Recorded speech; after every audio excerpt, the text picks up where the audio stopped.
Welcome to Think Fast, where we're doing a Monday morning recording here. So if you're watching this on video, the reason I look like I have just done pocha is that I have literally cleaned doggy susu before doing this episode. Suchita looks fresh and ready to go Ready to conquer the conquer the world. day. So, yes. What is going on? What is Yeah. going? How was your weekend? How was your week? Why do you always start every episode with some really dukhbari kahani about either that or like some really like crass anecdote? Like you've literally gone from what is it? Tsunami, susu, something, something, and now But I there do is clean like susu every morning. I have two dogs. I clean their pee. that's That's the way great. I call it my morning grounding activity. What does that do for your like character? It How does brings me that down to earth every morning when I wake up. When I start my day by cleaning dog pee. you should do that at least thrice a day, Varun. I do that many times a day. You're needed to be brought down to earth. I'm just kidding. But my weekend was good. Delhi is like full culturati season right now. There was India Art Fair that happened, which was lovely. And a couple of really cool exhibitions, all in the world of textile. I think they'll all wrap up by the time this episode goes out. So I will not recommend any of these things. But this time of the year, Delhi is just something else, man. The skies are blue, people are interesting, everyone's like tolerating each other because we're not melting away. How was your weekend? When I saw this thing called the Pathan Start. again. No, when I saw Start, Yes. the art project in Sasundocs. When I saw that, it was awesome. And full props to them for one simple thing. We took the baby along and went, and they were very like, you know, it's not like you said this is the only way, and they were accommodating for the fact that okay, the people with babies go ahead, it's fine, and stuff like that. So props to them for having that going. But it's so lovely. It was nice to kind of make that trip and do there. Although Kalakoda Festival, we didn't last too long because it was way too crowded, and I had to literally stop people from elbowing a 6-month-old in the face. Oh God. Sounds Yes, delightful. yes. Sounds delightful. But what's happened in the world of business while we have been exploring all things arty farty? Cow Hug Day has been revoked. Oh God. The Animal Husbandry Department issued an interesting notice asking for Cow Hug Day to happen on the 14th of February. Very, very interesting choice of date. But supposedly they've been asked to withdraw that proposal, and we no longer have Cow Hug Day. Also, like, by naming it Cow Hug Day, the number of jokes that are going on in my mind, just the language shift of hug. I will not go further with this point, Oh, but Varun. What is this animal husbandry that you're into? Jesus. yes, yes. But also, I don't know if you caught Coke Studio Tamil, Coke Studio Bharat has launched. I don't know if you caught the first single. It's super No, interesting how Coke Studio is I back have and missed about. this. Yeah, it's really it's nice that Coke Studio is coming back. Because also it's been a revival of sorts because of Coke Studio Pakistan, just like the new Yeah. avatar of things. So they're doing Coke Studio Bharat, and the first Coke Studio Tamil song came out, and I really liked it. Has Coke in India, I mean, a tangential question, Hmm. generally been pretty quiet? You know what I mean? There was a point in time where, Coke, Pepsi were kind of like the cheerleaders of all things brand marketing and advertising, right? Both of them seem to have sort of simmered somewhere. You know what I mean? Like, I haven't seen like a Yeah. big breakthrough campaign from either of these two generally stalwarty FMCG So brands.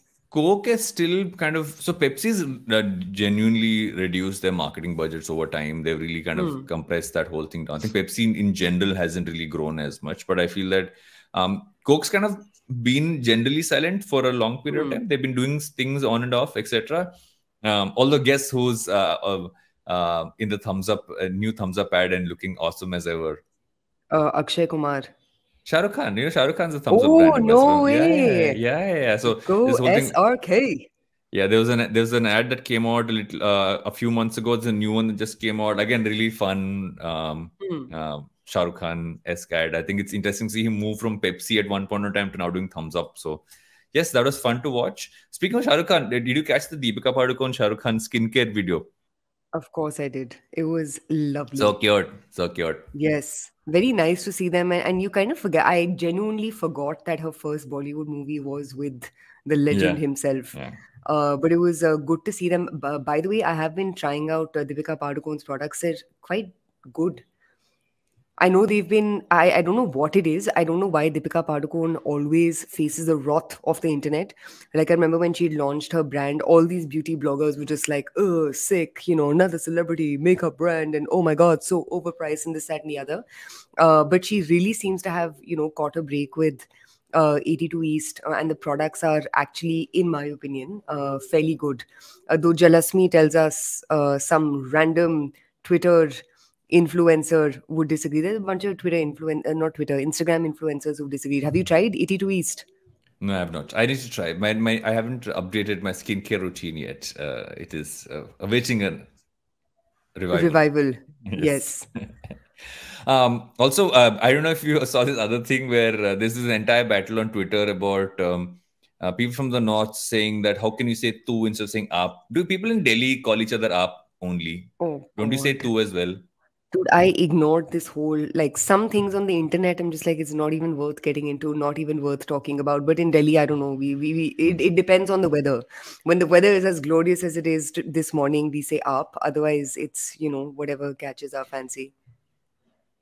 Yeah, but I don't get this because I am South Indian, so for me it's like it's simpler. So we say things differently in every single state down south. So Hmm. I don't get this two up business because over there it just depends on if you know someone casually, you can say like the equivalent of two, not Acha, why two. are we wasting oxygen on I this don't know why we really? are. I'm just going Yes, down this Varun. long slope. This is what happens to me in the morning. In the morning, I'm in this nice, easy, pacey zone on Monday mornings. Oh, But I am getting the it, other way around. I'm just like, come on, guys, you yes. can do it. Chalo, Speaking of which, business let's kick news. off. Business news. Go for it. आप बताओ सबसे पहले. Adidas shares tank after company issues warning over unsold Yeezy stock. So basically, they're saying that if they don't end up selling the unsold stock they have, they'll end up losing $1.2 billion. Hence, stock has fallen. But also shows that while we talk about celebrities working with brands, kind of build really massive, brands in that sense. You also see the Yeah, fallout if something happens with an individual. So I think this is like a clear case study in the pitfalls of that. yeah. Unlike the Michael Jordan story, where it just kind of became what it did, and great trailer. If you haven't seen the trailer for Air, please watch it. I can't So wait for good. that movie. Jason Can't wait Bateman, for that. can't wait. Love of my Yes. life. No, but I think this was bound to happen because of, not just the rubbish that Kanye sort of pulled off, but I think in general, the problem with a lot of these trends and hyped up people, to your point of if the person sort of goes through a low cycle, which Kanye is understandably going through right now. I think the other thing also is, I don't know about you, but like the easy formula was getting a little old. Hmm. It's a little bit off the same. I feel like we didn't really get into those, and maybe I'm not a sneakerhead, so you can jump in over here. But like how like Air Jordans are like a classic, right? Hmm. Do you think Easy got into that territory of They were almost getting becoming there, they were largely there. Although just like side note, people who wear Yeezys or Jordans to the gym don't. That is not something you wear to the gym, but side note. plus one? Um, uh, but yeah, it was getting there because it was one of those, visual styles that kind of stick out and it is a Hmm. classic. Although I was never a big fan of the general like design, but it was getting there. But I feel the Hmm. association with Kanye was so strong. Versus, I think sometimes even forget that the Air Jordans are about Jordan, right? They Yeah. almost become Yeah. a classic to themselves. I feel Yeah. that's the difference here is that while you still remember it was around Michael Jordan, it's still synonymous by itself. I feel the Yep. Yeezy still had a major like Kanye hangover there. Gotcha, gotcha. And that's also self-designed. I mean, Kanye Yeah. seems like the kind of person who'd make his products revolve around him. But enough on Kanye. Other news: Chinese multinational Alibaba has sold its entire stake of 3.4% equity in Paytm. This was bound to happen, no? I Yeah, mean, exactly. China's been exiting India slowly and steadily. Two things, right? One is obviously Alibaba's going through its own shift with what's happened with Jack Ma, etc. And I feel on the other Hmm. end, like you said, like Chinese companies are. Um, it's not just India. I feel across the board, anything from a China standpoint has kind of not functioned well in the recent past, and I think it'll continue to be that way for a while to come. Hmm. Yeah, and I think honestly, it's also good news for PTM because Hmm. a lot these larger, sort of companies that are now answerable to public markets, this, that, and the other. You kind of want to make sure your cap table is as problem free as is possible. You know what Yeah. I mean? Like you Yeah. never know who picks up one line item from your cap table and makes a hoo ha out of it.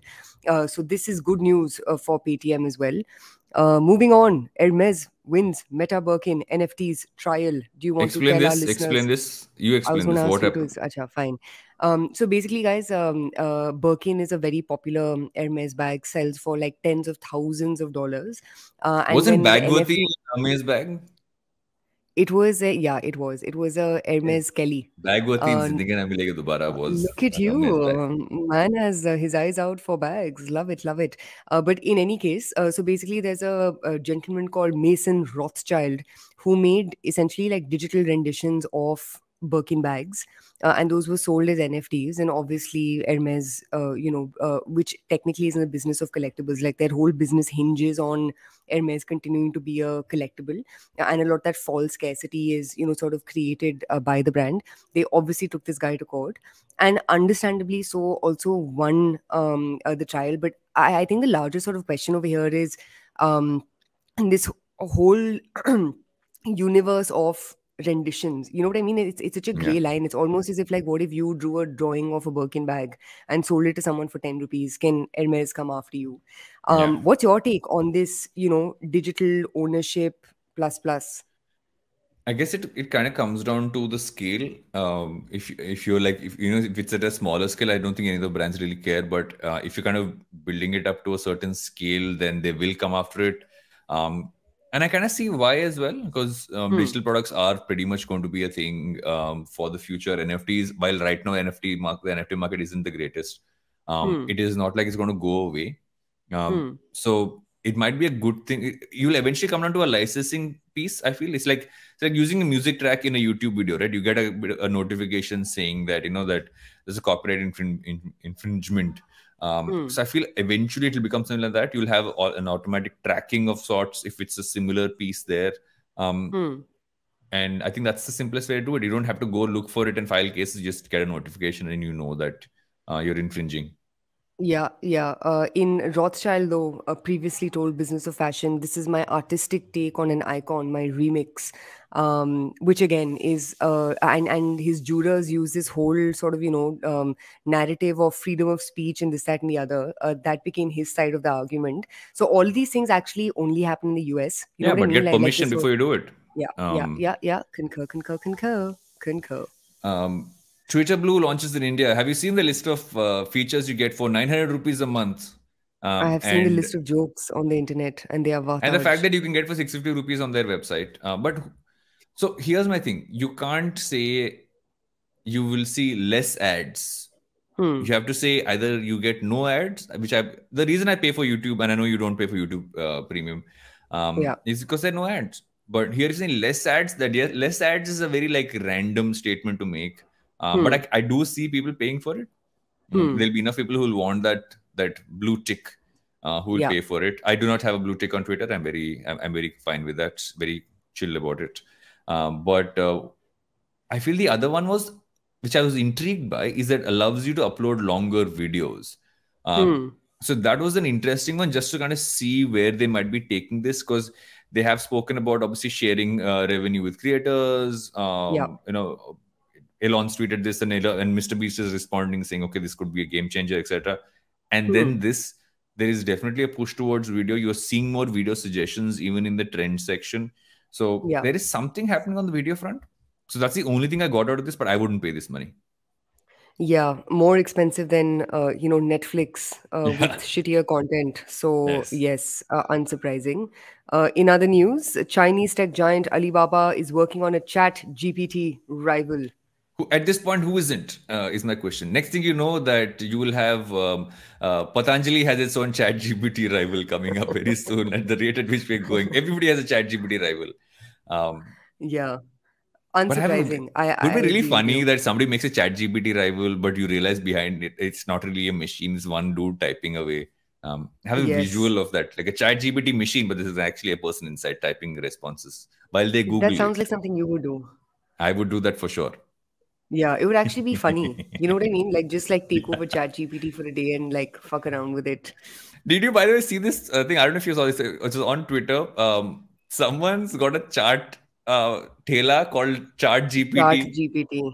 I Bro, thought that was like the that's like, best. oh my God, that's like the lowest common denominator of jokes. So You know what I mean? fun. As well, like obviously someone is going to No, come but up. someone actually painted it on a chart Yeah, stall. yeah, on a stand, and yes, Yeah. took pictures of it, which were very strategically distributed through Twitter and WhatsApp Yes. also. Yes. But Yes. last news for today is Zoom is the latest tech company who's having major layoffs. About 1,300 jobs have been cut. But Zoom has kind of had this slide down from what seemed like unnecessary grace of growth yeah, early pandemic. But this is, I mean, for Zoom, it was bound to happen. They've literally become a feature who is a company. yeah, 2000%, and I mean, obviously, a lot of people made a lot of money when Zoom was You think rising they'll up, get but acquired? by who? That's Microsoft? No. I mean, no, dude, nobody at needs like them what anymore. price? Yeah. I don't think it's about people not needing them. I still think it's a valuable company. It's not like $100 billion Salesforce, Salesforce. I mean, everything like comes down to price. Also, it seems like Salesforce has more, problems to sort of solve. like, yeah, exactly. In between the exodus of the leadership, Slack's integration into all things Salesforce. Who else actually could buy Zoom? Alibaba. LinkedIn. LinkedIn, dude. LinkedIn is owned by Microsoft, I know, but but they have teams. they have teams. Correct. That is true. You wouldn't outsource that to someone else. So, ladies and gents, why don't you tell us who do you think Who? will be able to purchase Zoom? Patanjali While will acquire Zoom. I don't know why I'm on a Patanjali trip today, but anyway. yeah, you really are. I am Yes. appreciating this morning Patanjali energy. But moving ahead from my Patanjali energy, what are we talking about today? We're talking about your prediction coming true. LinkedIn India crosses 100 million subs. Thank We will you. tap into Thank you that very much. story. We're going to talk about Disney's announced massive layoffs, but also a major restructuring, and plus how Hotstar plays into just like how their numbers have really kind of changed and subscriptions have kind of gone down. Hmm. We're also doing a bit of a financials jump in with Zomato and Cred's financials, just kind of seeing if we can read something between the lines across both their financials. And the last story, Google's amazing launch for their Chat GPT rival. It's a weird name, Bard. Bard just sounds like Yeah. you got barred from being Chat GPT. But anyway, Yeah. we will dig into that as well and the recommendations and this my calm Monday energy and Suchita's. I'm going to like blow this shit up Chakki Monday Fatti. energy.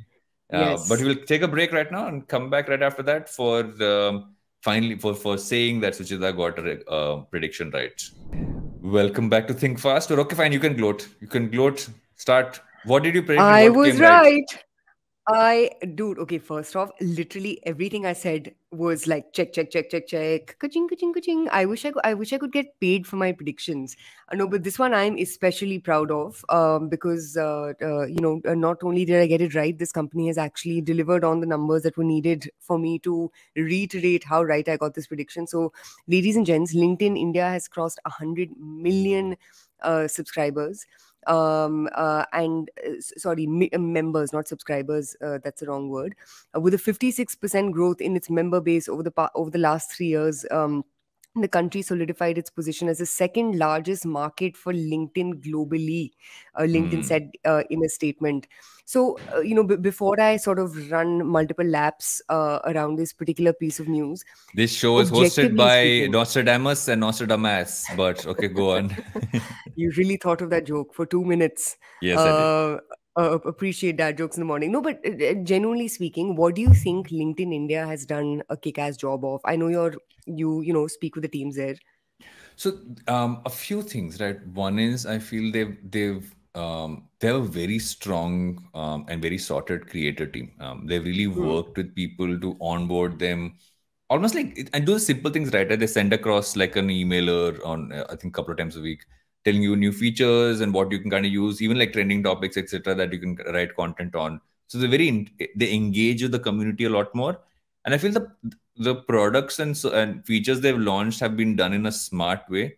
Now they haven't tried to seem like a Me Too for anything else, right? So even when they had their live audio product, they called it live audio events. I think this is just for like an announcement piece. This is not trying to become what was that platform again which died? Clubhouse. Yeah, correct. It's still alive, though. I think it's still alive, but it's almost, Hmm. I would consider it dead.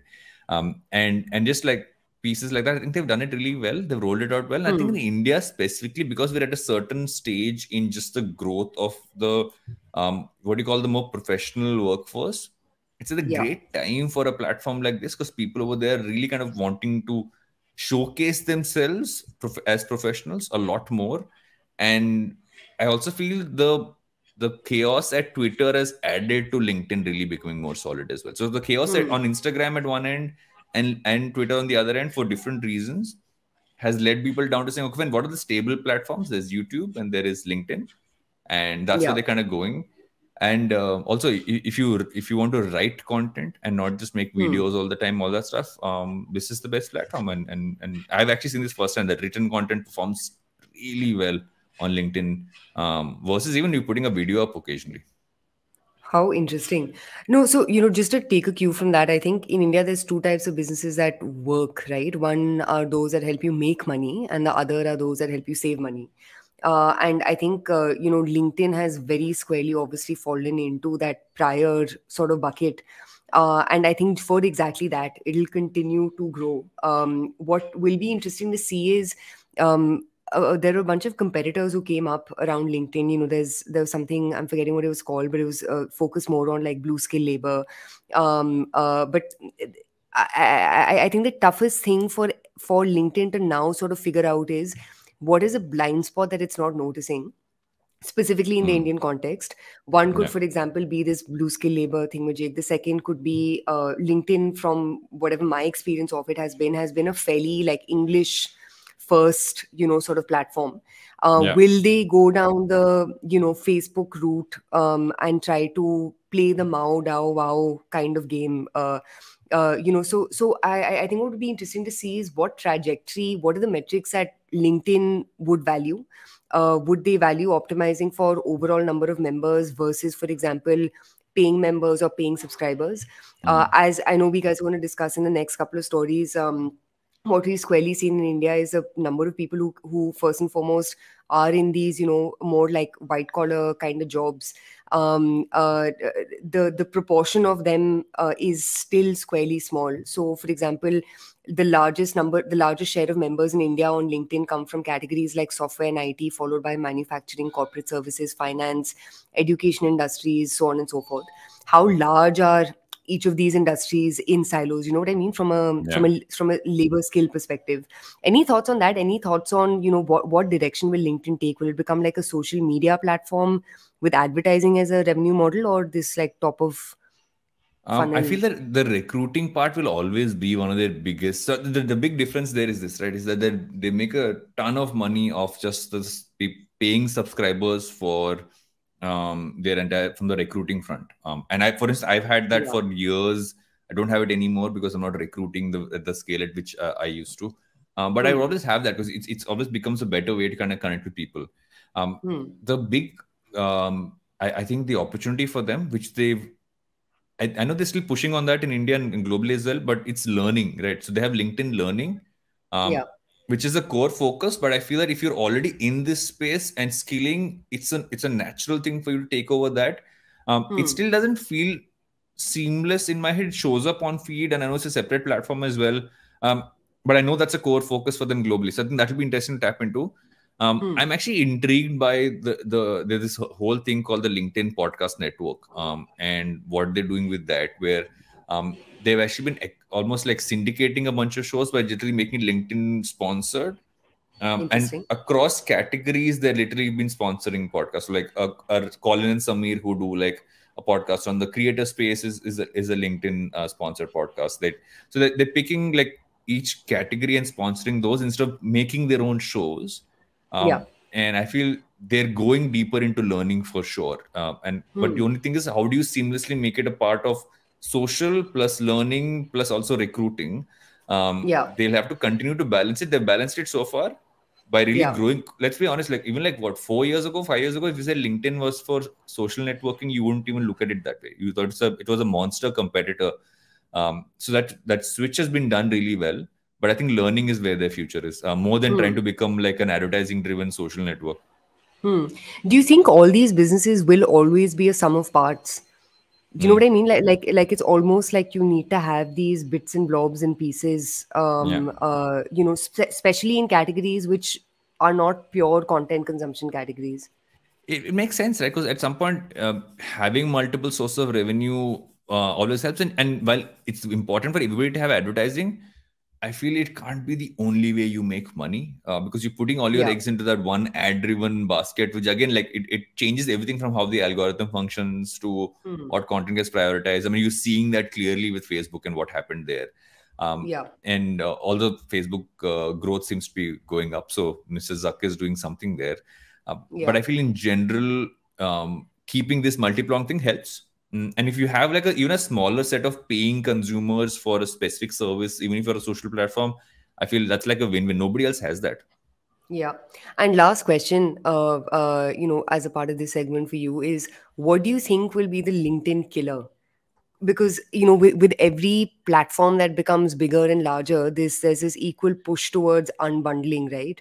Mm, And obviously there's unbundling that can happen across the stack. One could be better ways of finding jobs, like that annoying thing Zip Recruiter that keeps showing up with its mm. ads on every freaking podcast, you know what I Podcast, mean? yeah. So Yeah. what do you think the unbundling for LinkedIn could look like? And if you were, building something in the jobs, sort of like the job tech space, let's loosely call it Mm, that, mm. what are the interesting opportunities that come to mind for you? I mean, as of now, I can't see anything because nobody else is playing in this space the way they are. So either on one, so I think in each of their core focus areas, they have competitors. So obviously, you have like a Monster and Indeed, etc. on the recruiting front. You have all the entire edtech learning economy people on the skilling Hmm. part. And plus you have like, on every category they have competitors, but no one's been able to crack the balance which LinkedIn has right now. So the only thing that can kill LinkedIn is if they lose that balance and they try to skew one side. But so far they haven't. But I don't see, I mean, I don't see anybody even like trying to play in the same area unless Mr. Musk and Twitter do something radical, which is anyway what he does. He only does radical. That is true. That is true. Moving on. What are we discussing next? So, we talk about Disney. So, I know Disney seems to be one of my favorite companies to talk about, because I just generally love the media space and who the biggest, like, obviously, um, mo I biggest mouse in the game is Disney. So, Disney is let go of a huge number of people, about 7,000, if I remember right, people were let go of. They also lost 2.4 million subscribers in the 3 months post December 31st.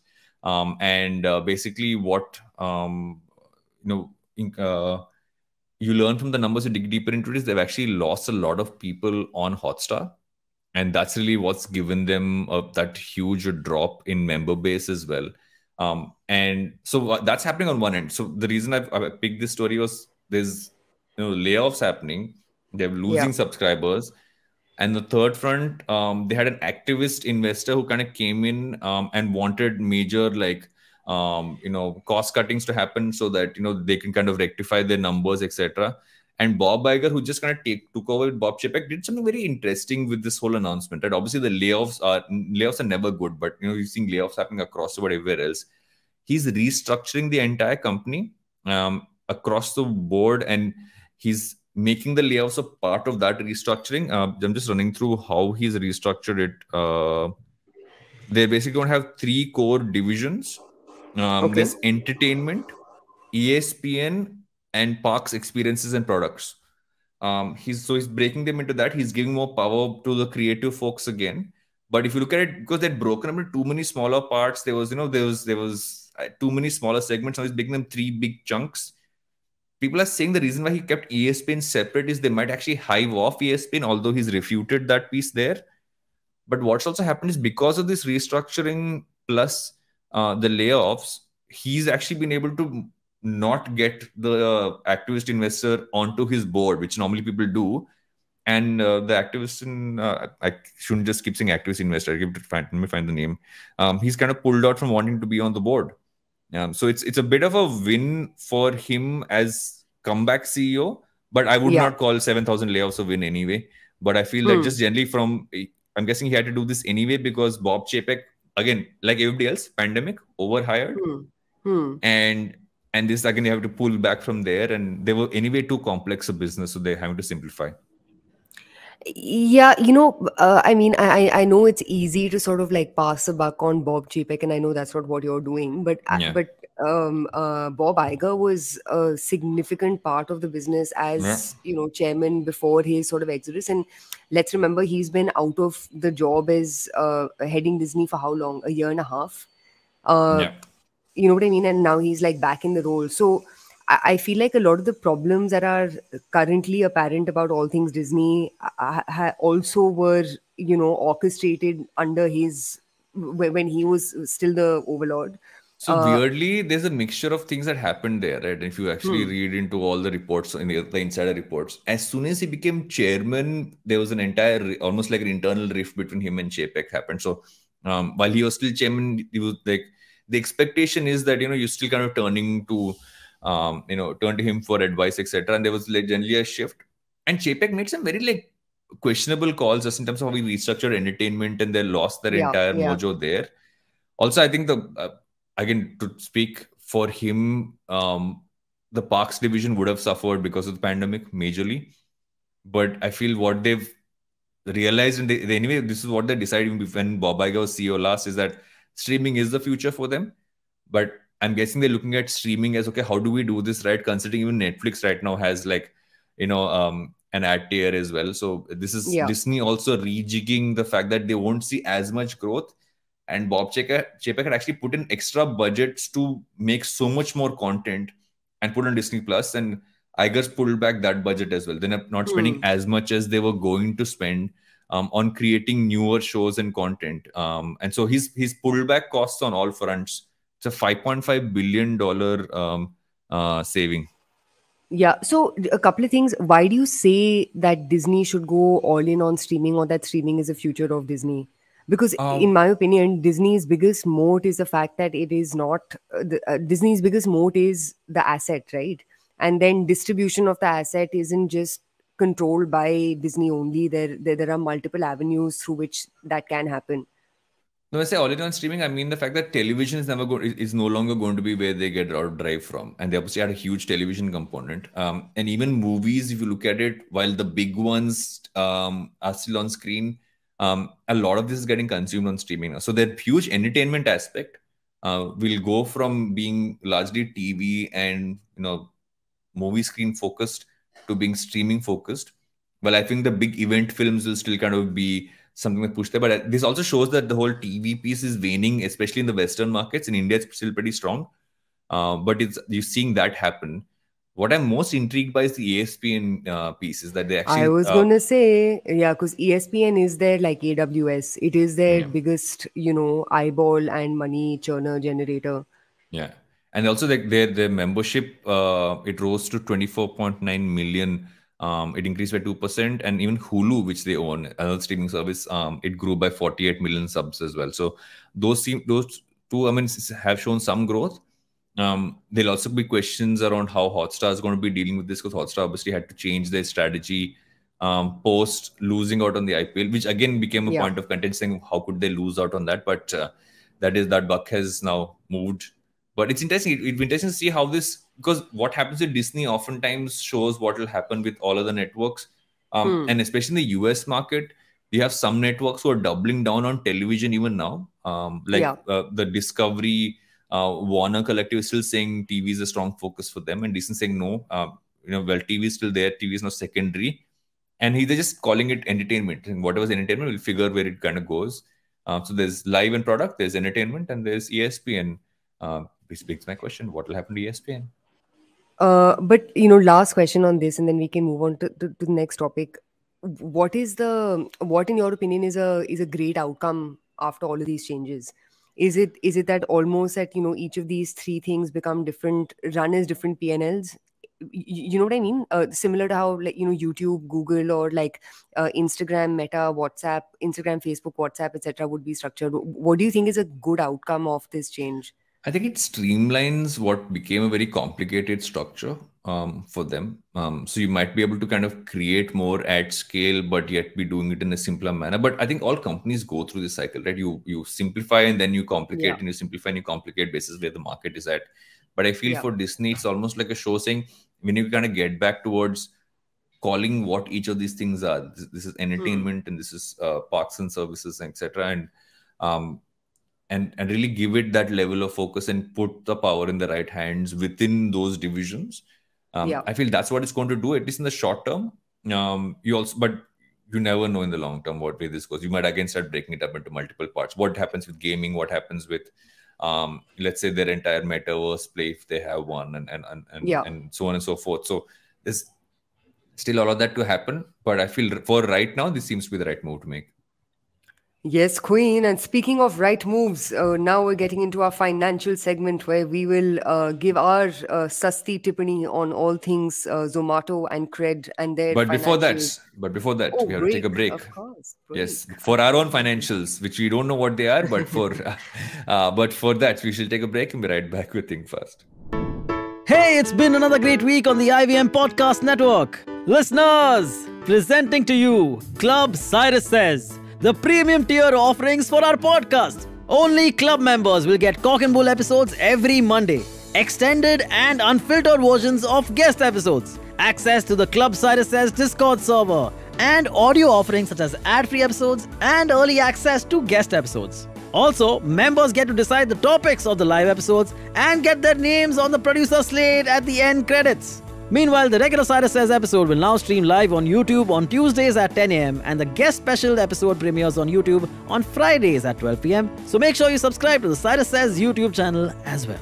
On a niche thing, Anish talks to Arjun Advani, 25-time International Billiards and Snooker Federation World Champion. They discuss everything about this classy sport. On The Habit Coach, Ashden talks to ENT surgeon Dr. Vijay Rangachari to create awareness about tinnitus. On This Round Is On Me, Gauri talks to Naina Hiranandani, co-founder of Sirf Coffee, about matchmaking in the modern times and the current dating scenario. And on Naan Curry, Sadaf talks to chef Jyoti Vishnani about secrets of Sindhi cuisines. Once again, don't forget to visit our merch store on ivmpodcast.com. We have some exciting stuff for you. Follow us on social media. We are IVM Podcast on Twitter, Facebook, Instagram, and LinkedIn. And if you like our shows, spread the word, tell your friends, and don't forget to rate and review the shows wherever you're listening to them. You'll also find all our shows on youtube.com/IVM Podcasts.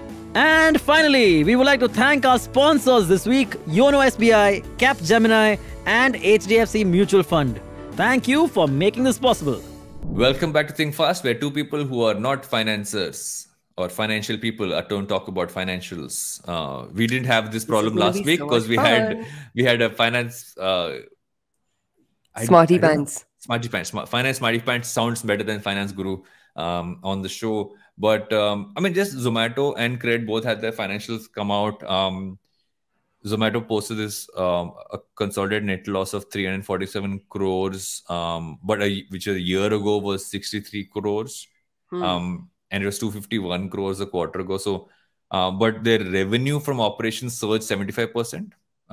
So, I don't know how if you saw anything here, which I know there's a few things which were tweeted out online by other people, but I don't know if you saw anything which intrigued you about the Zomato numbers.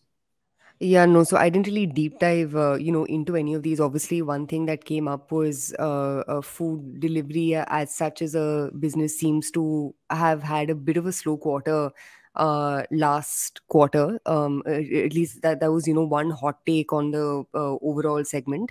I think obviously it was kind of funny to, have them say things like, oh, we have turned positive at operating level, and within brackets, excluding Blinkit. And just like, dude, that still is a very, big part of your business. Yeah. And how you operate.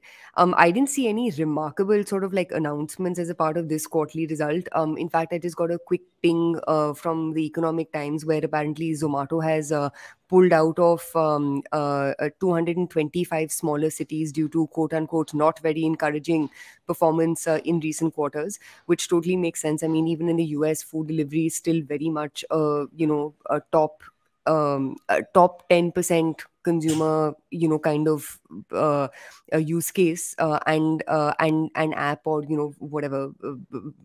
Why am I stumbling so much?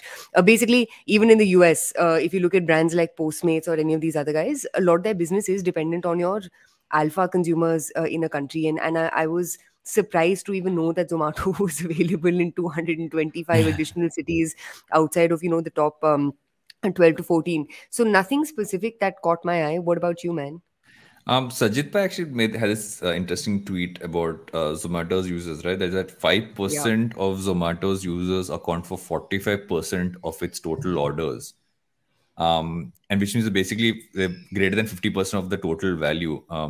So I feel that's an interesting one to talk about, right? Because, and again, we've both spoken about this. While we talk about the scale of the Indian consumer base, the actual spending consumer base is still small comparatively to Yeah. the what we've always talked about. Okay, India has like, we are not a billion consumers. We're still in that, we're in that, how many million? 100 million consumers Top, of sorts. top 30, And 14 million, man. Not more than that. also, do you also feel that this is the problem with food delivery specifically? Because your average order value is also kind of like small, Yeah. just from a cost perspective, because of it's you're ordering food, and then on top of that, yeah, this is the category there. At some level, as much as we talk about building businesses for scale for in many categories, is the problem that we're not building businesses focused on, okay, I'm not building for the billion, I'm building for the 100 million, maybe even the 10 million. Are those the businesses that will eventually always remain more sorted? But again, I might be simplifying here. Again, man, I think it depends on the categories. And, we've discussed food delivery multiple times in the past. And when I was rambling in the beginning, I also mentioned food delivery is notorious world over. So it's not like it's an India issue. It's a, world over issue. However, unlike, say, for example, the US. So last year when I was in New York, I would order like a, $10 ka sandwich. And the taxes, delivery fees that are slapped on top of that is literally, an additional $11. So something that could have cost me $10 if I just trekked over, 3 blocks, you end up paying $21 for. And that behavior is affordable in the context of cities like New York, Los Angeles, Chicago, Austin, and maybe a handful of others. But even in the US, these type of delivery models don't scale beyond a point. I think I think that's a challenge over here, where these businesses, whether it's Zomato, Swiggy, or they will perpetually always be a sum of parts. And those parts are evident, right? Those parts are some version of B2B supply, which Zomato has with Hyperpure, or, whatever, like its supply arm and engine. The second part of it is obviously, food delivery, where there's some amount of redemption at the end of the consumer, and obviously commission from the restaurant slash cafe slash cloud kitchen partner. The third is this, Instamart slash Blinkit, basically your grocery, FMCG products as your third segment. And the fourth is dining out, right, which is builder. Now, obviously, the good news over here is whether food is a pull category. You will eat 3 times a day, if not more, just by virtue of being a human. So I think, fortunately, each of these businesses, whether it's Swiggy or Zomato, they lend themselves to high volume. Though, obviously, what is left to sort of figure out is what of this volume can actually be captured in more, robust, high margin, and unique ways. And I think that's where the B2B piece could become really interesting, because it's almost like, you're going full stack with your restaurant partner.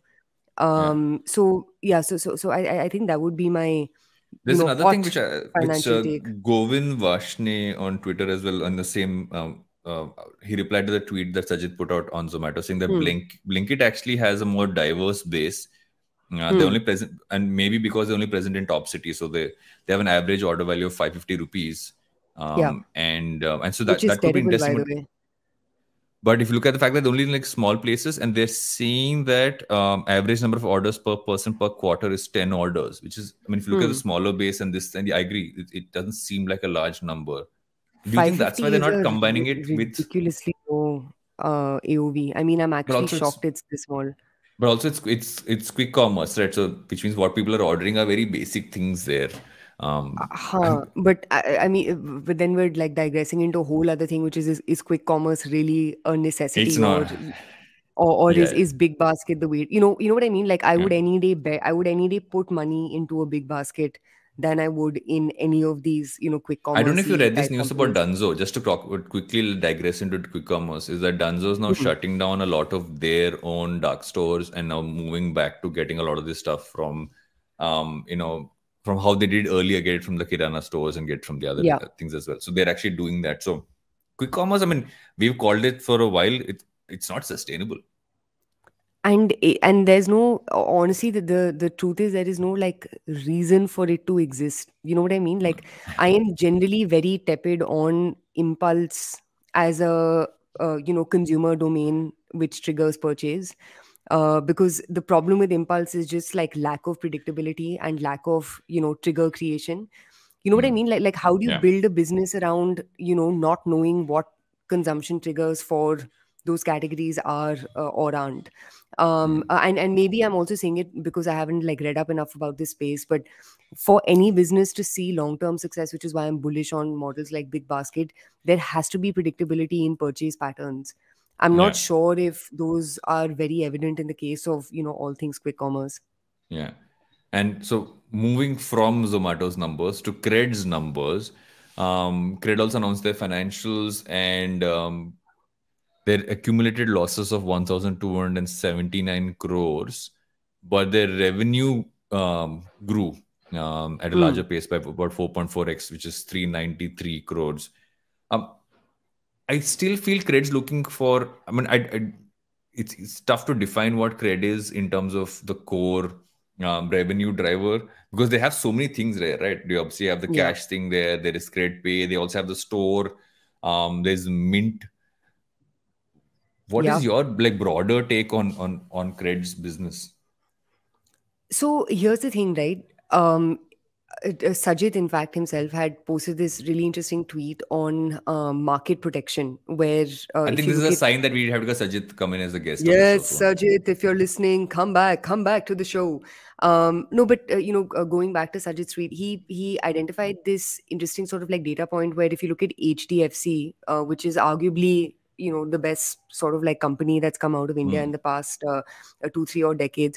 If you look at something like an HDFC, their overall monthly users, right, their that number hasn't scaled exponentially. So it's not like these numbers are going from 60 million to 120 million. Like even if you look at Paytm, for example, its number, which is MTU, monthly transacting users, it hasn't grown exponentially. It's been at that, it's generally been in between 67 to 80 million odd transacting users. But what every business sort of comes back to is how much do you extract out of the same consumer, right? How do you make that one rupee circulate better, faster, and compound exponentially more? And now bringing the conversation back to Cred, I think that's what, in my opinion, they're doing a good job of, right? I think they've done a good job of acquiring this, top tier consumer. Now, obviously, what's left to see is how much of this continues to happen in the form of an app. And how much of this, you know what I mean? Like for how long will Cred continue being a technology company? When does it sort of, add operations, add a little bit of offline into its overall, customer suite? I think that really is the next thing to see. But what about you? I'm not a Cred consumer. Any 2 cents from you on, what you use Cred for, and where you see their business, what you see their business morph into? As much as the super app piece is happening, I'm seeing a lot of people turn to Cred Pay because they're just getting so much value from just paying through the app. But I'm still yet to see someone say, okay, this is the reason why Cred is scaling up for me. The features all work, But at some point, how do you kind of minimize the losses and bring this to a certain level has been my question for the longest time. So I don't know what you see. I see them morphing into. They'll have to either go deep, like financial, and say, okay, we're going to have a credit card, which I assume they would have launched by now, but they didn't. Yeah. Are they going to go because you also don't want to become a Paytm, right? We learn from the Paytm scenario where Paytm tried to become too many things and eventually had to simplify to becoming one core thing, and that's what brought them back to where they are now. The worry with credit is that credit is so widespread, is that I still can't figure out what you'll eventually get from it, and it's a stack of many features. So I'm still like, I've always been, I really love the brand. It's one of the best like design products I have used, continue to use, but I often worry about, are these too many things in one product for a regular consumer to understand what it is for? And that has Yeah. always been my question. Yeah, but if you look at their cost structures, if you look at where their losses are coming from, it's essentially two line items. One is team cost, and the second one is your marketing cost. Now, the good news is both of them are variable. Yeah. So the good news is both of them can be brought down if if the need arises to bring it down. It's not like they have like some crazy asset investments that will take extremely long to build liquidity out of. So I think that's a good news in their case, where a lot of their cost structures seem to be, you can sort of like play around with those knobs and bring those lower. But yeah, agree with you, man. It'll be interesting to see how they One bring random thought, operations. Yeah. would be fun to see how this can become a B2B product as well. Like, could you take some of these and make them something which a company can plug into, where it helps people, pay their bills, pay their utilities? It's like, I as a company, if I have one platform, my employees can tap into, do all the stuff they have to pay for in their households. Like how Jupiter, etc., kind of let you, I think, take out your salary whenever you want to in the month. I think it is Jupiter which has that feature. It could be interesting for that, because I'm a huge fan of boring businesses, and I feel this is the boring way in which credit can actually make a lot of revenue, but just like taking this stack and giving it to actual companies, and that could be really interesting. Let us see what Mr. Kunal Shah does next. Yes, and we have one more story, so we shall do this before we go into recommendations, which is the most interesting one, which is our lovely announcement of Google's Bard in their fight against OpenAI and Microsoft ChatGPT. Oh man, this is called like a demo gone to hell, is what that was. Extremely embarrassing for all parties combined, and I will be shocked if he or she or him, whichever, or they them has not lost their job because of this ultimate faux pas snafu. So suppose it's an entire, so basically for those who haven't seen this, a GIF was shared by Google showing Bard answering the question, what new discoveries from the James Webb Space Telescope can I tell my 9-year-old about? Bard offers 3 bullet points in return, including one that states that the telescope took the very first pictures of a planet outside of our own solar system. But a lot of astronomers immediately responded and saying that the first image of an exoplanet was taken in 2004. So it got that fact wrong. So it's like something you have shared. It is what marketing material of sorts. And you got that wrong. And there's actually a bunch of interesting articles like this. I think CNBC, Business Insider, etc., kind of put out saying internal Google employees are mocking their own company and their CEO, saying that they just basically rush too quickly to do this. This thing that we watched it and we rushed it, and so that's also happening internally as well. But it shows for the first time that Google's kind of sat on this whole search piece. And now they're rushing to catch up. And sometimes when you've been like chilling for a while and now you got to jump up and run behind it, stuff like this happens. Yeah, and I mean, what is evident right now is Google is shitting bricks. I didn't think ChatGPT would elicit such a visceral response, but I guess this is one of those things where Google has to ring fence its single biggest money maker generator. But let me ask you this, right? I think a lot of the questions that haven't been answered around ChatGPT is, what does a business model look like? So, for example, right now they have some form of subscription. They have about 100 million odd users on ChatGPT, but over a period of time, something's got to give, right? Like either this technology, is becomes a B2B thingamajig and it's sold to companies, and companies end up building on top of these particular layers, very like Azure-esque, or for instance, this takes a B2C route where where this Bing plus Chat GPT actually ends up taking away that 1-2% of market share from Google, which is significant. It's significant for Microsoft. In the grander scheme of things, it may be a bit of a blip for Google. But my question to you is, what do you think advertising on Chat GPT could look like? / what do you think is a business model of all things Chat GPT? I feel that just taking the Microsoft side of things, which is a interesting one. Satya Nadella did an interview with The Verge, and he kind of tapped into how they look at this as an ecosystem, right? They're not looking at this as, okay, we'll just put ChatGPT into Bing and that's going to be our Google rival. They put it in their browser, which means the Edge browser suddenly seems very interesting compared to Chrome, where you literally have it coming on the side and respond to things on a site you might be on. They're putting that into Word, Excel, and PowerPoint and the entire Office suite. Plus, again, boring business, B2B business, they're putting it into their Azure suite. So if a company is using their servers, their web services, then this comes in there to make that more intelligent. So if you look at, they've literally been able to integrate, and props to Microsoft and for really having thought this one through and done it smartly. I mean, at least so far, to really put it across their entire suite of products, B2B as well as the other ones.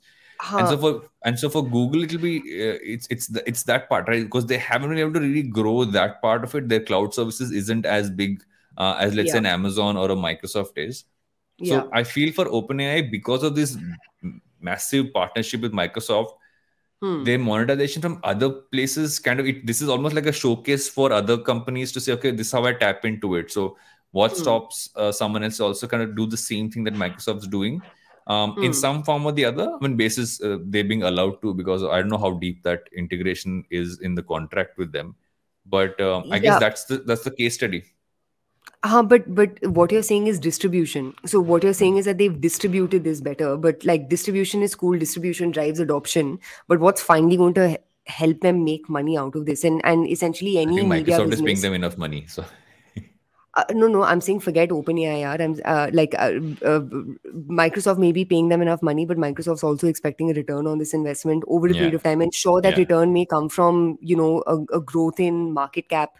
It may not be linear. You know what I mean? It may not be like this feature is going to result in XYZ.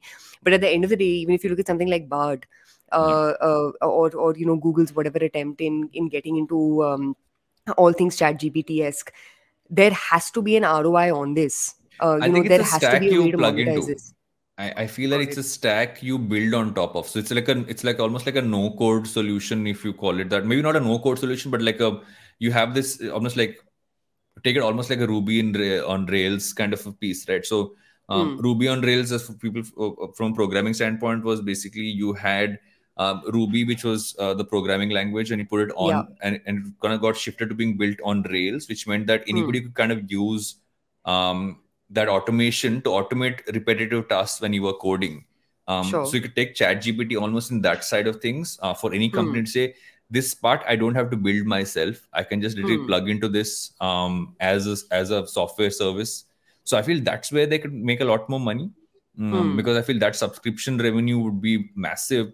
Advertising is going to be tricky, because my only point is, if you go on this intelligent, you also have to have too many guardrails to do advertising in a way that doesn't become problematic. Like, what stops a ChatGPT from stating something like a fact which might be incorrect, let's say product benefits that you might get from something. So who's going to check all of that stuff? I feel that's where it can get creepy.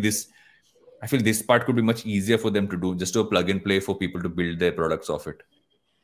Gotcha.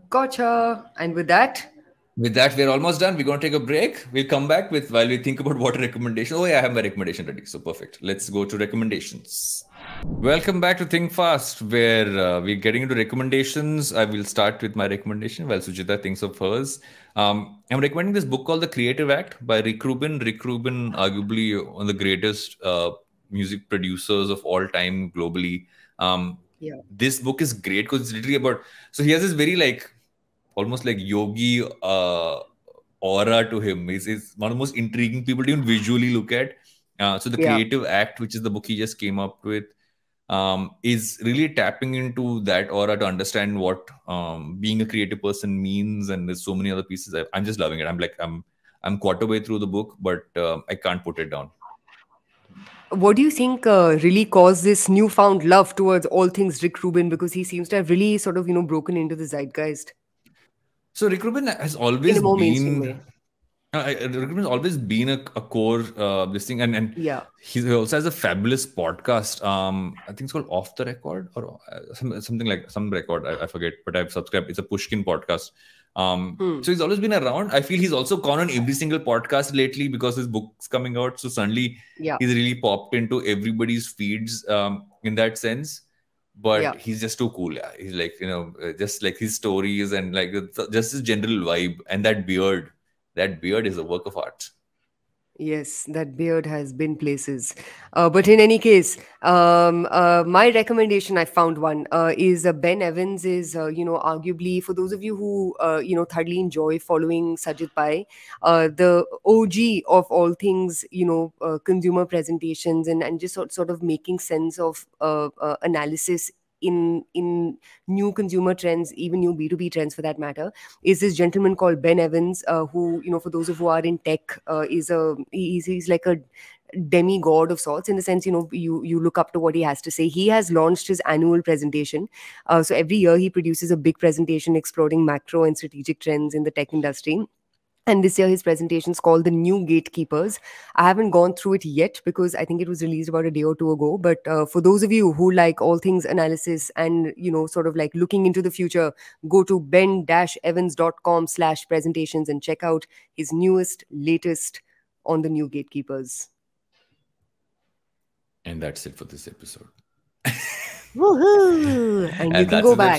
We shall see you guys next pace. week. Yes, luckily nobody has peed or pooped while we have done this episode. So I shall go. Have a good week, everyone, and we shall see you all. Although I'm on holiday, but I shall be back for the next recording for next Monday. I'm running off to a beach for a few days this week. Of course you are. Yes, I will see you all once I come back with the tan. Oh my God. Bye. Have a good week, guys. Bye.